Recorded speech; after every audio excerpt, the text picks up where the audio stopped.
अस्सलाम वालेकुम। मैं आपको खुश आमदीद कहता हूँ आप स्पेशल में। आज की जो बड़ी बड़ी खबरें सामने आई हैं उनमें एक तो ये कि भारतीय पंजाब के जो वज़ीर आला हैं अमरिंदर सिंह, उन्होंने ये धमकी दी है कि पाकिस्तान या तो मसूद अज़हर को हमारे हवाले कर दे, नहीं तो हमें खुद पता है कि हमने कैसे आके लेके जाना। हमारा मौक़िफ़ क्या है, इस हवाले से हम बात करेंगे। मैं आपसे तारुफ़ करवाऊँ, मेरे साथ सबसे पहले बैठे हैं डॉक्टर फ़ारूक हसरात साहब, मारूफ तजियाकार हैं, बहुत स्कॉलर आदमी हैं, बेशुमार किताबों के मुसन्निफ़ हैं। बड़ी मेहरबानी सर आपकी आमद के लिए। फारूक साहब, थोड़ी सी बात आपने ये समझ ली, देख ही ली कि ये जो सूरत हाल है, अच्छा इसमें बड़ी एक अजीब सी सूरत हाल इस तरह से पैदा होती है कि अफ़गानिस्तान से अमेरिका विड्रॉल चाहता है और वहाँ से निकलने के लिए पाकिस्तान की उसको मदद चाहिए।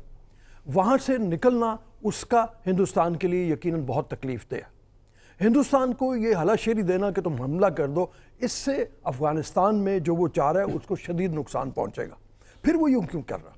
देखिए, उसमें बात यह है कि ये बड़ी स्ट्रॉन्ग कॉलेशन हमें नज़र आती है कि कश्मीर में रेजिस्टेंस जितनी ज़्यादा बढ़ती है उतना ही मोदी सरकार पाकिस्तान के ऊपर इल्ज़ाम लगाते हैं डाइवर्ट करने के लिए अटेंशन। चूँकि पहले उनका ख्याल था कि कश्मीर में हम ये दबा लेंगे, जैसा पहले बहुत दहाइयों से वहाँ पे मूवमेंट चलती आई, तो लेकिन इस दफ़ा ये हुआ कि कश्मीरी लगता है कि सारे ही बाहर निकल आए और उनकी जो नौजवान नस्ल है जो कि तीसरी पौध है रेजिस्टेंस वो कर रही है और हालात जो हैं वो उनके काबू से बाहर निकल रहे हैं। जैसे हालात उनके काबू से बाहर निकल रहे हैं उन्होंने ये एस्टिमेट किया तो, और यहाँ पे एक बात मैं कहूँ कि उनके जो हवारी हैं, उनके जो साथी रहे हैं जिस तरह के फ़ारूक अब्दुल्ला हैं और महबूबा मुफ्ती, वो भी कह रहे हैं कि बातचीत की जाए, आप मत यहाँ पे तशद्दुद करें, मत आप इनको सख्ती से दबाने की कोशिश करें।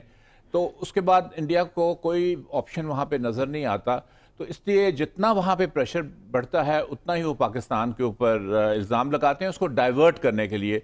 वो सारे इशू को बनाते हैं पाकिस्तान इंडिया का इशू बनाते हैं और पूरी उनकी कोशिश होती है कि कश्मीर का बाय इटसेल्फ कोई इशू ना बने, बल्कि वो अगर बने भी कोई चीज़ तो वो पाकिस्तान इंडिया के तनाजुल में ही उसको देखा जाए, उसको यानी कि वो डाउन प्ले करने की कोशिश करते हैं, लेकिन ये डाउन प्ले होगा नहीं।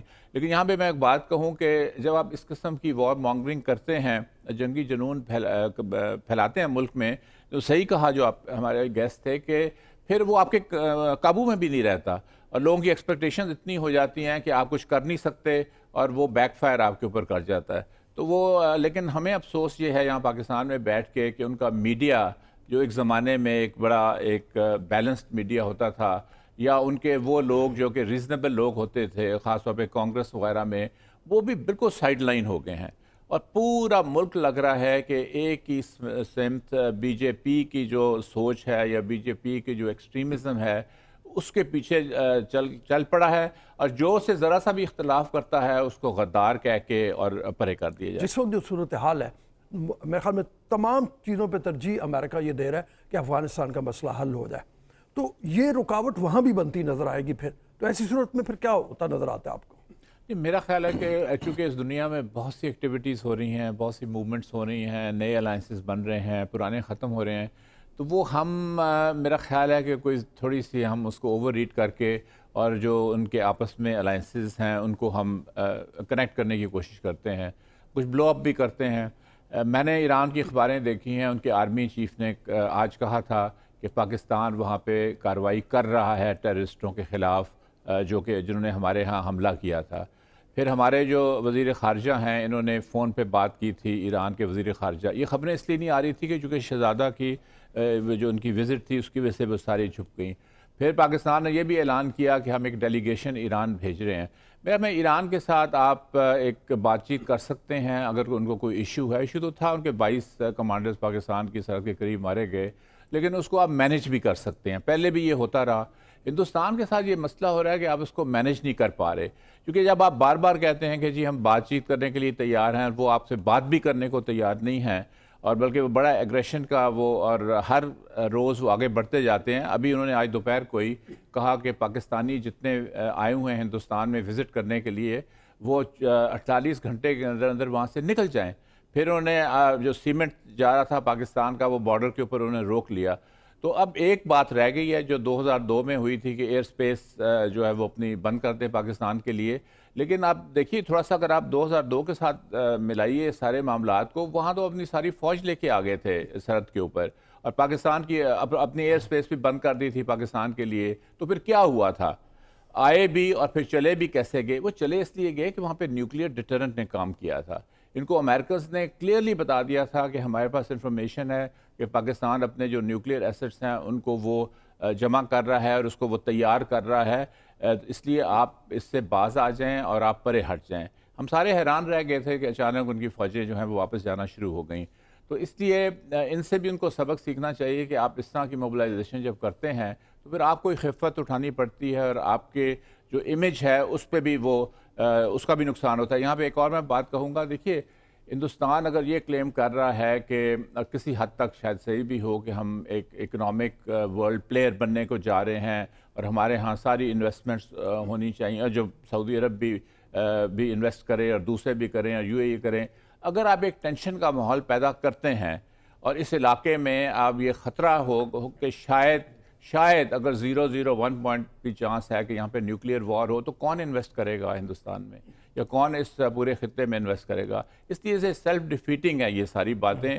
لیکن ان کا جنون اتنا ہے اور ان کی نفرت اتنی ہے مودی کی اپنی جو شخصیت ہے کہ وہ اسی میں اپنی نفرت میں ہی بیان دے رہے ہیں، اس میں کوئی لاجک نہیں ہے. اور ان کو بہت اچھا اس دنیا میں ایک ساتھی بھی اپنا مل گیا ہے صدر ٹرمپ کی طرح، وہ بھی ایمرجنسی اپنے ملک میں لگا دیتے ہیں کہ جی میں نے دیوار بنانی. یعنی کہنے کا مقصد ہے یہ کوئی لاجیکل چیزیں نہیں ہوتی، لیکن یہ بہت خطرناک ہو سکتی ہیں اگر آپ کے ملک میں اس کو روکنے کے لیے جو آوازیں ہیں ان کو آپ ایرریلیونٹ کر دیں اور ان کو آپ شکوک ان کے لیے ڈال دیں، تو پھر تو کوئی راستہ نہیں ہے سوائے تباہی کا.